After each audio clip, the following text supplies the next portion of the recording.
आज हम जकर्या की पुस्तक में अध्याय 1, 2, 3 और 4 का अध्ययन करेंगे। अध्याय 1।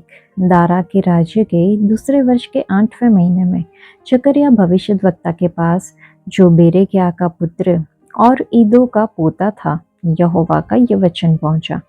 यहोवा तुम लोगों के पुरखाओं से बहुत ही क्रोधित हुआ था, इसलिए तू इन लोगों से कह, सेनाओं का यहोवा यूं कहता है, तुम मेरी ओर फिरो, सेनाओं के यहोवा की यही वाणी है। तब मैं तुम्हारी ओर फिरूंगा, सेनाओं के यहोवा का यही वचन है। अपने पुरखाओं के समान न बनो।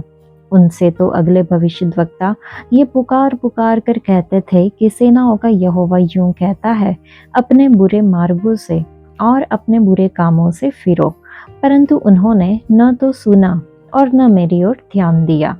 यहोवा की यही वाणी है, तुम्हारे पुरखा कहाँ रहे और भविष्यद्वक्ता क्या सदा जीवित रहते हैं? परंतु मेरे वचन और मेरी आज्ञाएं जिनको मैंने अपने दास नबियों को दिया था, क्या वे तुम्हारे पुरखाओं पर पूरी न हुई?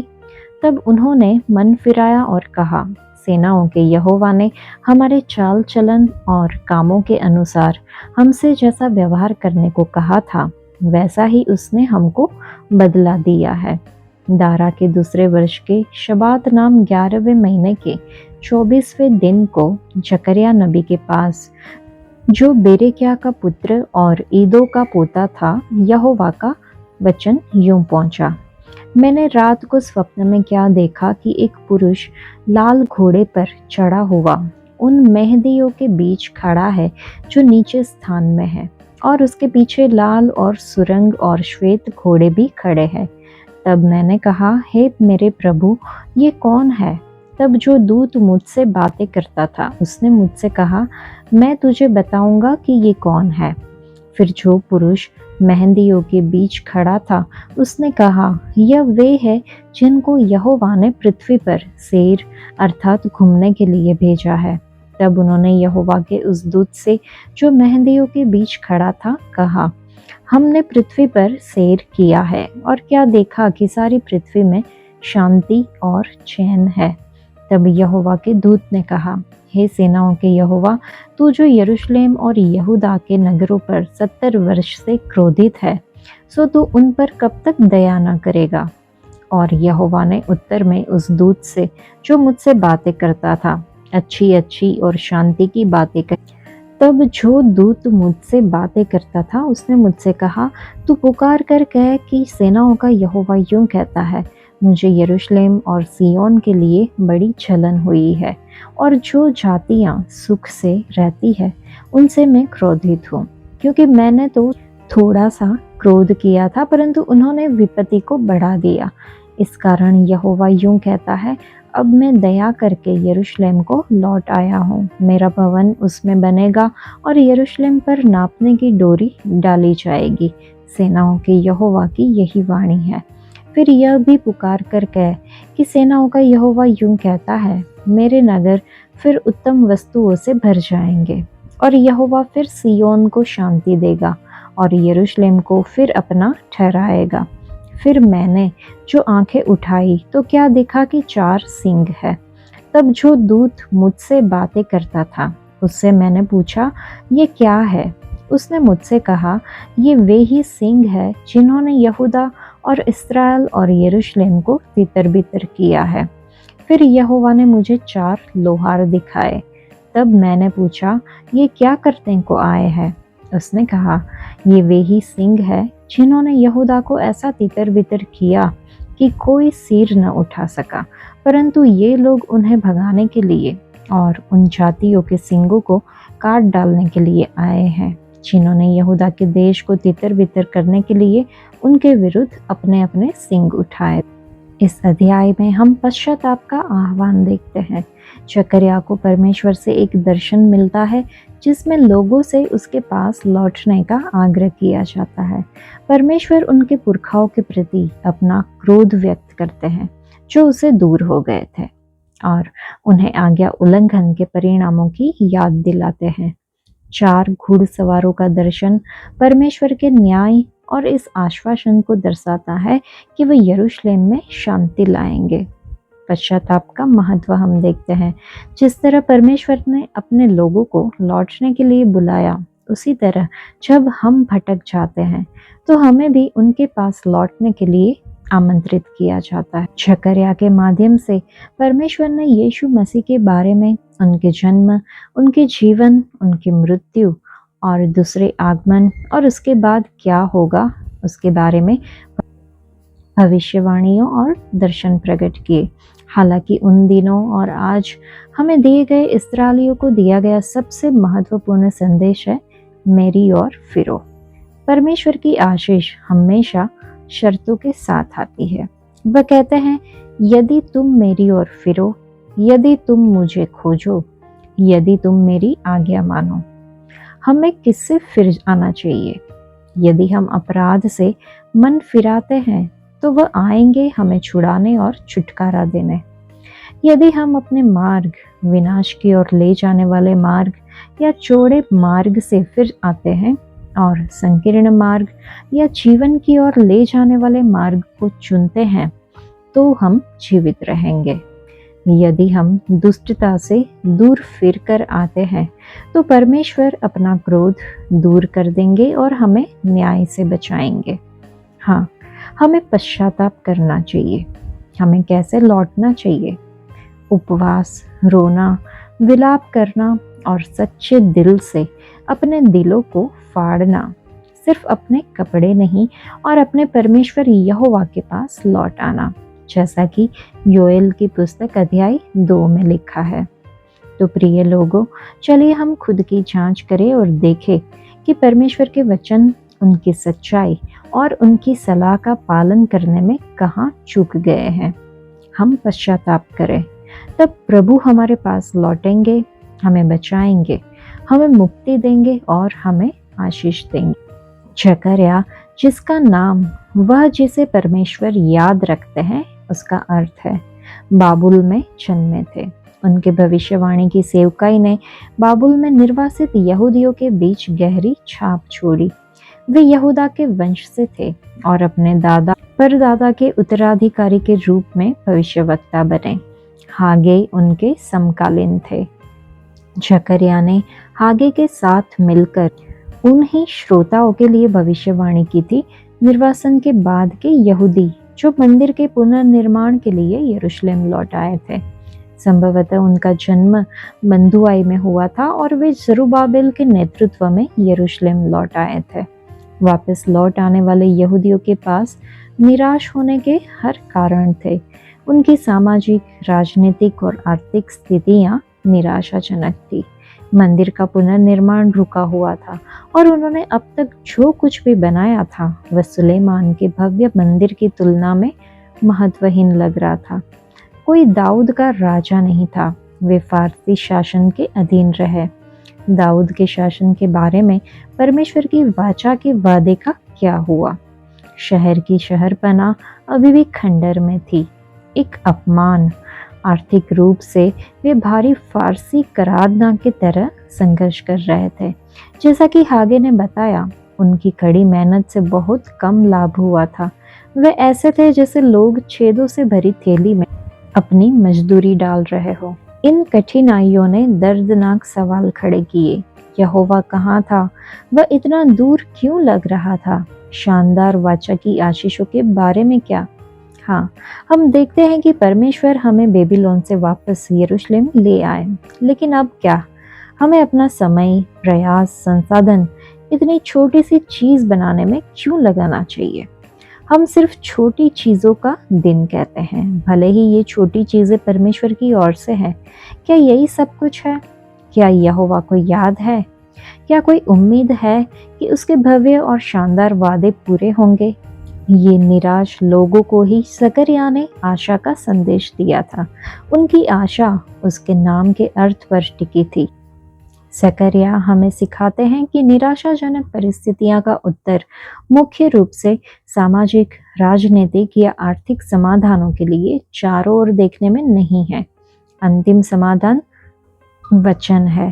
पहला कदम परमेश्वर की ओर देखना और फिर परमेश्वर की ओर फिरना है। इस अध्याय में वचन 7 से 11 में हम देखते हैं कि मेहंदी का पेड़ परमेश्वर के लोगों और इसराइल की तब और अब की एक अद्भुत तस्वीर है। मेहंदी एक झाड़ी है जो निचले इलाकों में उगती है। इसे परिपक्व होने में लंबा समय लगता है, लगभग 100 साल जितना। इसकी जड़ प्रणाली बहुत ही मजबूत होती है, इसलिए अगर पेड़ की शाखाएं पूरी तरह से कट भी जाए तो भी बची हुई शाखाएं फिर से उग जाती है। इस पेड़ की लकड़ी का रंग उस जगह के हिसाब से अलग अलग होता है जहाँ ये उगता है, क्योंकि इसकी जड़ें बहुत गहरी होती है और अलग अलग हिस्सों से खनिज प्राप्त करती है। हर तूफान या प्राकृतिक आपदा पेड़ पर अपनी छाप छोड़ती है। जब इसे काटा और पॉलिश किया जाता है तो लकड़ी के दाने देखने में बहुत सुंदर लगते हैं। लकड़ी एक कुशल बढ़ई के हाथों में जीवंत हो जाती है। इसकी पत्तियां सुगंधित होती है, खासकर जब कुचली जाती है। इसमें कोई आश्चर्य नहीं कि परमेश्वर ने इस्राएलियों को तंबू के पर्व के दौरान इस्तेमाल किए जाने वाले पेड़ों में से एक के रूप में मेहंदी को चुनने के लिए कहा।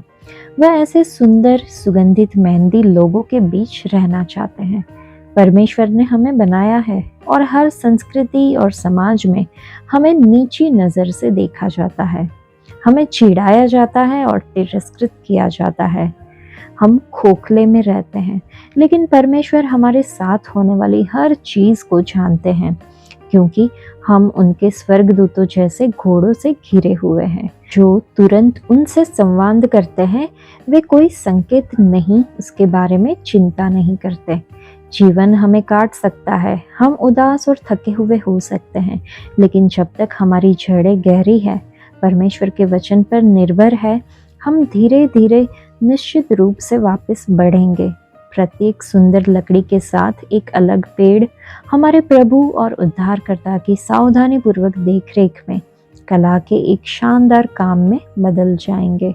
हमारी खुशबू हमारे आसपास के सभी लोगों को खुशी और शांति देती है। जब हम कुचले जाते हैं तो हमारी खुशबू और भी मजबूत हो जाती है। जब विपत्ति हम पर आती है तो हमें चिंता नहीं करनी चाहिए और हम खुश होने के बजाय रोना शुरू कर देते हैं। हम जो भी बाधा पार करते हैं वह हमें और अधिक सुंदर बनाती है। परमेश्वर ने हमारे साथ काम करना खत्म नहीं किया है। उनकी नज़र में हम कला का एक सुंदर काम बन जाएंगे। हम में से प्रत्येक अद्वितीय होगा। उनके स्वर्गदूत हमेशा हमारे साथ है और उनकी नज़र हमेशा हम पर है। हार मत मानिए। अध्याय 2। फिर मैंने आंखें उठाई तो क्या देखा कि हाथ में नापने की डोरी लिए हुए एक पुरुष है। तब मैंने उससे पूछा, तू कहाँ जाता है? उसने मुझसे कहा, यरूशलेम को नापने जाता हूँ कि देखूँ उसकी चौड़ाई कितनी और लंबाई कितनी है। तब मैंने क्या देखा कि जो दूत मुझसे बातें करता था वह चला गया और दूसरा दूत उससे मिलने के लिए आकर उससे कहता है, दौड़कर उस जवान से कह, यरूशलेम मनुष्य और घरेलू पशुओं की बहुतायत के मारे शहरपनाह के बाहर बाहर भी बसेगी। और यहोवा की यह वाणी है कि मैं आप उसके चारों ओर आग की से शहरपनाह ठहरूंगा और उसके बीच में तेजोमय होकर दिखाई दूंगा। यहोवा की यह वाणी है, देखो सुनो, उत्तर के देश में से भाग जाओ, क्योंकि मैंने तुमको आकाश की चारों वायुओं के समान तितर बितर किया है।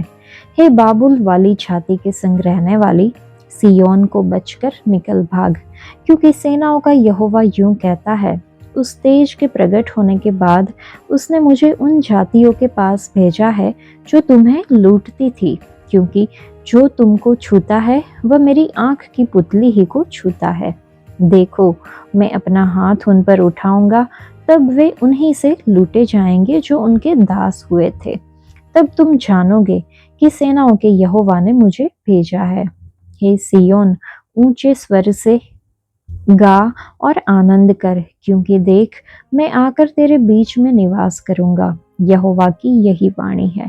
उस समय बहुत सी जातियां यहोवा से मिल जाएगी और मेरी प्रजा हो जाएगी, और मैं तेरे बीच में वास करूंगा। और तू जानेगी कि सेनाओं के यहोवा ने मुझे तेरे पास भेज दिया है।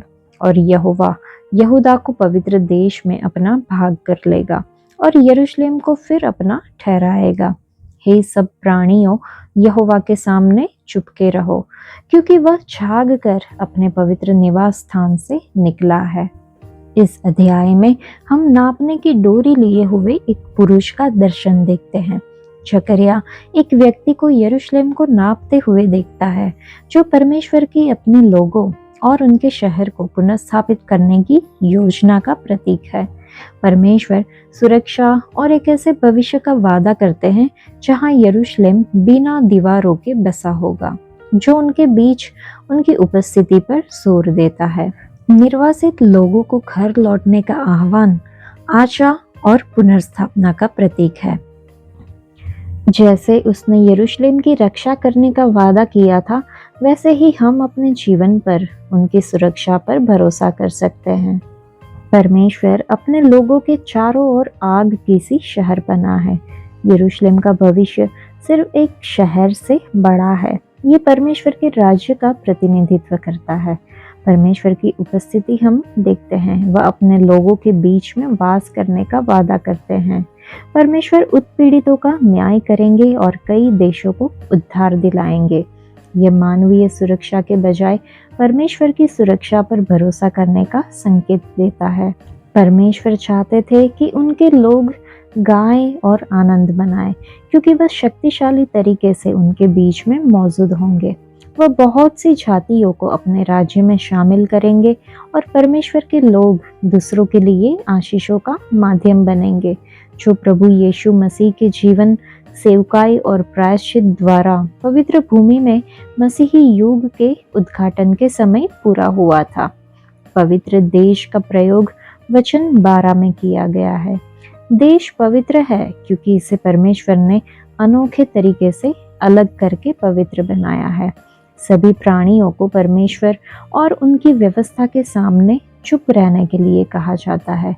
सभी प्राणियों को परमेश्वर के उद्देश्य को स्वीकार करने और इस बात के लिए आश्वस्त होने के लिए कहा जाता है कि जब तक वह अपना पूरा काम पूरा नहीं कर लेते, तब तक वह न तो पीछे हटेंगे और न ही आराम करेंगे।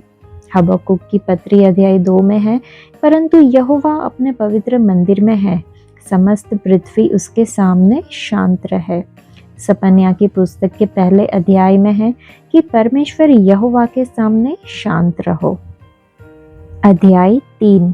फिर उसने यहोशू महायाजक को यहोवा के दूत के सामने खड़ा हुआ मुझे दिखाया, और शैतान उसकी दाहिनी ओर उसका विरोध करने को खड़ा था। तब यहोवा ने शैतान से कहा, हे शैतान, यहोवा तुझको घुड़के। यहोवा जो यरूशलेम को अपना लेता है, वही तुझे घुड़के। क्या यह आग से निकाली हुई लुकटी सी नहीं है? उस समय यहोशू तो दूत के सामने मेला वस्त्र पहने हुए खड़ा था। तब दूत ने उनसे जो सामने खड़े थे कहा, इसके ये मेले वस्त्र उतारो। फिर उसने उससे कहा, देख, मैंने तेरा अधर्म दूर किया है और मैं तुझे सुंदर वस्त्र पहना देता हूँ। तब मैंने कहा, इसके सिर पर एक शुद्ध पगड़ी रखी जाए। और उन्होंने उसके सिर पर याजक के योग्य शुद्ध पगड़ी रखी और उसको वस्त्र पहनाए। उस समय यहोवा का दूत पास खड़ा रहा। तब यहोवा के दूत ने यहोशू को चिताकर कहा, सेनाओं का यहोवा तुझसे यूं कहता है, यदि तू मेरे मार्गों पर चले और जो कुछ मैंने तुझे सौंप दिया है उसकी रक्षा करे, तो तू मेरे भवन का न्यायी और मेरे आंगनों का रक्षक होगा, और मैं तुझको इनके बीच में आने जाने दूंगा जो पास खड़े हैं। हे यहोशू महायाजक, तू सुन ले, और तेरे भाई बंधु जो तेरे सामने खड़े हैं वह भी सुने, क्योंकि वे मनुष्य शुभ शकुन है। सुनो, मैं अपने दास शाख को प्रकट करूंगा। उस पत्थर को देख जिसे मैंने यहोशू के आगे रखा है। उस एक ही पत्थर के ऊपर 7 आंखें बनी है। सेनाओं के यहोवा की यह वाणी है, देख, मैं उस पत्थर पर खोद देता हूँ और इस देश के अधर्म को एक ही दिन में दूर कर दूंगा। उसी दिन तुम अपने अपने भाई बंधुओं को दाखलता और अंजीर के वृक्ष के नीचे आने के लिए बुलाओगे। सेनाओं के यहोवा की यही वाणी है। इस अध्याय में हम महायाजक यहोशू का शुद्धिकरण देखते हैं। महायाजक यहोशू शैतान द्वारा आरोपित प्रभु के दूत के सामने खड़ा है।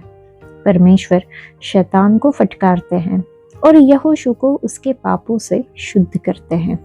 यहोशू के मैले वस्त्र बदलने का कार्य शुद्धिकरण और धार्मिकता प्रदान करने का प्रतीक है। यह अध्याय आने वाले मसीहा का पूर्वाभास कराता है, जो अंतिम शुद्धिकरण और पुनर्स्थापना लाएगा। क्षमा और अनुग्रह देखते हैं। जिस तरह यहोशू को शुद्ध किया गया था, उसी तरह हमें मसीह के बलिदान के माध्यम से उपलब्ध अनुग्रह की याद दिलाई जाती है। शैतान आरोप लगाने वाला हम विश्वासियों के रूप में प्रभु के लिए जो भी करते हैं, चाहे प्रभु से हमें जो भी पद मिले, शैतान हम पर आरोप लगाने के लिए कुछ न कुछ ढूंढने की कोशिश करेगा। उसे भाइयों पर आरोप लगाने वाला कहा जाता है। इसलिए ये पहचानना जरूरी है कि हमारे मन में चल रही ये आवाज़ें दुश्मन की ओर से आए आवाज़ें हैं, क्योंकि हमारी लड़ाई मांस और लहू के खिलाफ नहीं है, बल्कि प्रधानता और शक्तियों अंधकार के खिलाफ है। यीशु हमारा रक्षक, खुद हमारा उद्धारक, हमारा पक्ष लेता है, शैतान को फटकारते हैं। उसने हमें पाप और अंधकार की आग से, दुनिया की गुलामी से, हर उस घिनौनी चीज से बचाया है जिसमें हम फंसे हुए थे। हमारा पवित्र करने वाला जब हम उनकी उपस्थिति में खड़े होते हैं, तो वह हमारे मैले वस्त्र को उतार देते हैं और हमें अपनी धार्मिकता, पवित्रता और शुद्धता पहनाते हैं। यीशु हमारा उद्धार करता है। साफ पगड़ी अधिकार का प्रतीक है। यहोशू ने अपना पुराना अधिकार फिर से हासिल कर लिया। अब दुश्मन के पास उसे छीनने के लिए कुछ भी नहीं रहा। वह सिर से पैर तक परमेश्वर की धार्मिकता से ढका हुआ था, उसका अपना नहीं। हमें भी यह पगड़ी, उद्धार की आशा का यह हेलमेट हमेशा पहन के रखना चाहिए, क्योंकि हम अपनी आत्मा के दुश्मन के साथ रोजाना युद्ध करते हैं। हम परमेश्वर के अपने बेटे और बेटियों के रूप में अपनी पहचान की मजबूत भावना के साथ लड़ते हैं, जिन्हें मसीह के अपने लहू से खरीदा गया है और उनकी धार्मिकता में लिपटे हुए हैं। और हमें अपने मन की उचित सुरक्षा की आवश्यकता है, क्योंकि यहीं पर उग्र युद्ध छिड़ा हुआ है। शैतान हमें दोषी ठहराने के अवसरों की तलाश में रहता है, लेकिन अगर हम रोजाना पश्चाताप में रहते हैं और प्रभु के साथ घनिष्ठ संबंध रखते हैं, तो उसका हमसे कोई लेना देना नहीं होगा। जैसे वचन में लिखा है कि उस समय यहोशू तो एक दूत के सामने मेला वस्त्र पहने हुए खड़ा था।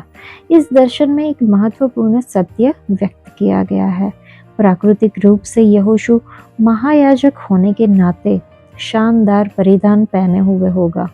निर्गमन 28 में वर्णित पवित्र वस्त्र पहने हुए होगा, लेकिन अपनी आत्मिक स्थिति में यहोशू ने गंदे वस्त्र पहने हुए थे, जो देश के पापों को दर्शाता है।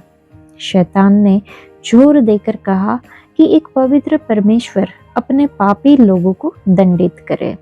यह एक खुड़कने वाला मामला लग रहा था, सिवाय एक कारण के, परमेश्वर का अनुग्रह। तब यहोवा के दूत ने अपने सामने खड़े लोगों से कहा, अपने मैले कपड़े उतारो।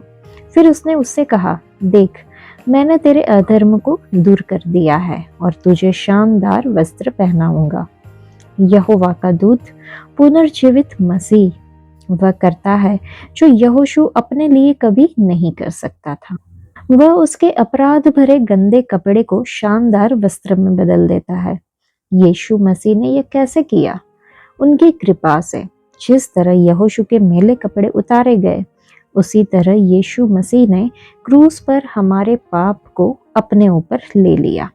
बाद में जकरिया ने यीशु के क्रूस पर चढ़ने के बारे में भविष्यवाणी की, और मैं दाऊद के घराने और यरूशलेम के निवासियों पर अनुग्रह और प्रार्थना की आत्मा उंडे लूंगा, तब वे मेरी ओर देखेंगे जिसे उन्होंने बेधा था। ऐसा अध्याय 12 में लिखा है। पवित्र आत्मा के माध्यम से परमेश्वर का बिना शर्त अनुग्रह और फिर यीशु को क्रूस पर चढ़ाया जाएगा, जो ये दर्शाता है कि हम सभी मसीह की कृपा से बचाए जाएंगे, न कि अपने प्रयासों से। इस धरती पर जन्म लेने वाला हर व्यक्ति या तो गंदे वस्त्र पहने हुए है या फिर नग्न है, जो हमारी सच्ची आत्मिक स्थिति को दर्शाता है। और हम सभी सही ढंग से वस्त्र पहनने के लिए मसीह की कृपा की आवश्यकता है। अध्याय 4। फिर जो दूत मुझसे बातें करता था, उसने आकर मुझे ऐसा जगाया जैसा कोई नींद से जगाया जाए, और उसने मुझसे पूछा, तुझे क्या देख पड़ता है? मैंने कहा, एक दीवट है जो संपूर्ण सोने की है, और उसका कटोरा उसकी चोटी पर है, और उस पर उसके 7 दीपक है, जिनके ऊपर बत्ती के लिए 7 नालियां हैं। और दीवट के पास जलपाई के 2 वृक्ष है, और उस कटोरे की दाहिनी ओर और दूसरा उसकी बाईं ओर। तब मैंने उस दूत से, जो मुझसे बातें करता था, पूछा, हे मेरे प्रभु, ये क्या है? जो दूत मुझसे बातें करता था, उसने मुझको उत्तर दिया, क्या तू नहीं जानता कि ये क्या है? मैंने कहा, हे मेरे प्रभु, मैं नहीं जानता। तब उसने मुझे उत्तर देकर कहा, जरुब्बाबिल के लिए यहोवा का ये वचन है, न तो बल से और न शक्ति से, परंतु मेरे आत्मा के द्वारा होगा। मुझ सेनाओं के यहोवा का यही वचन है। हे बड़े पहाड़, तू क्या है? जरुब्बाबिल के सामने तू मैदान हो जाएगा, और वह चोटी का पत्थर ये पुकारते हुए आएगा, उस पर अनुग्रह हो, अनुग्रह। फिर यहोवा का ये वचन मेरे पास पहुंचा, जरुब्बाबिल ने अपने हाथों से इस भवन की नींव डाली है, और वही अपने हाथों से उसको तैयार भी करेगा। तब तू जानेगा कि सेनाओं के यहोवा ने मुझे तुम्हारे पास भेजा है, क्योंकि किसने छोटी बातों के दिन तुच्छ जाना है। यहोवा अपने इन 7 आंखों से सारी पृथ्वी पर दृष्टि करके साहुल को जरुब्बाबिल के हाथ में देखेगा और आनंदित होगा। तब मैंने उससे फिर पूछा, ये 2 जलपाई के वृक्ष क्या है जो दीवट की दाहिनी बाईं ओर है? फिर मैंने दूसरी बार उससे पूछा, जलपाई की दोनों डालियां क्या है जो सोने की दोनों नालियों के द्वारा अपने में से सोनहला तेल उंडेलती है? उसने मुझसे कहा, क्या तू नहीं जानता कि ये क्या है? मैंने कहा, हे मेरे प्रभु, मैं नहीं जानता। तब उसने कहा, इनका अर्थ ताजे तेल से भरे हुए वे 2 पुरुष है, जो सारी पृथ्वी के परमेश्वर के पास हाजिर रहते हैं। इस अध्याय में जकरिया सोने की दीवट और जैतून के 2 वृक्ष का दर्शन देखता है, जो मंदिर के पुनर्निर्माण के लिए जरुब्बाबिल को सशक्त बनाने वाली परमेश्वर की आत्मा का प्रतीक है। संदेश इस बात पर जोर देता है कि यह कार्य शक्ति या सामर्थ्य से नहीं, बल्कि परमेश्वर की आत्मा द्वारा किया जाएगा। हमारे जीवन में परमेश्वर के कार्य को पूरा करने के लिए पवित्र आत्मा पर निर्भरता आवश्यक है। परमेश्वर वादा कर रहे थे कि मंदिर का निर्माण यहोवा की आत्मा के द्वारा होगा, न कि केवल लोगों की योग्यता और शक्ति से।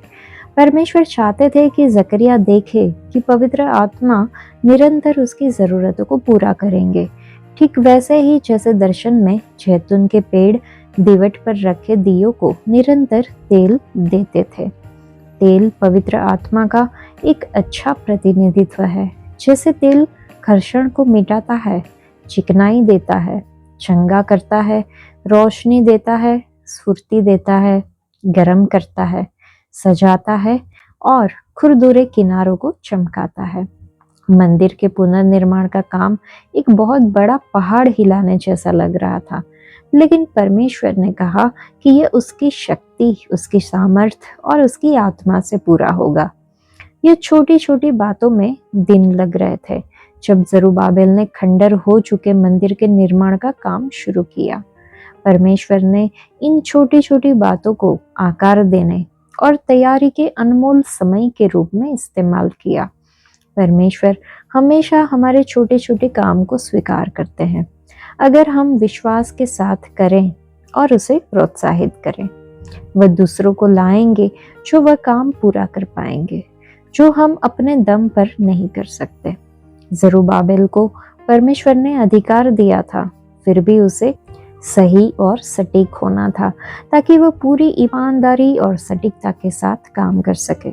जकरिया ने दर्शन में देखे गए 2 जैतून के पेड़ों के बारे में स्पष्टीकरण मांगा। वे इस्राएल में राजसी और याजकीय पद को दर्शाते होंगे, जिसका प्रतिनिधित्व अगुवे जरुब्बाबिल और महायाजक यहोशू करते थे। परमेश्वर अक्सर अपने उद्देश्य को पूरा करने के लिए लोगों को समूहों में बुलाते हैं, जैसे कि मूसा और हारून, यहोशू, कालेब, पतरस और यूहन्ना, और पौलुस और बरनबास। जरुब्बाबिल और यहोशू 2 अभिषिक्त जनों को परमेश्वर अपने अधिकार के तहत अपने सौंपे गए कर्तव्य को पूरा करने के लिए प्रोत्साहित करते हैं। आज के लिए इतना ही। परमेश्वर आप सबको आशीष दे। धन्यवाद।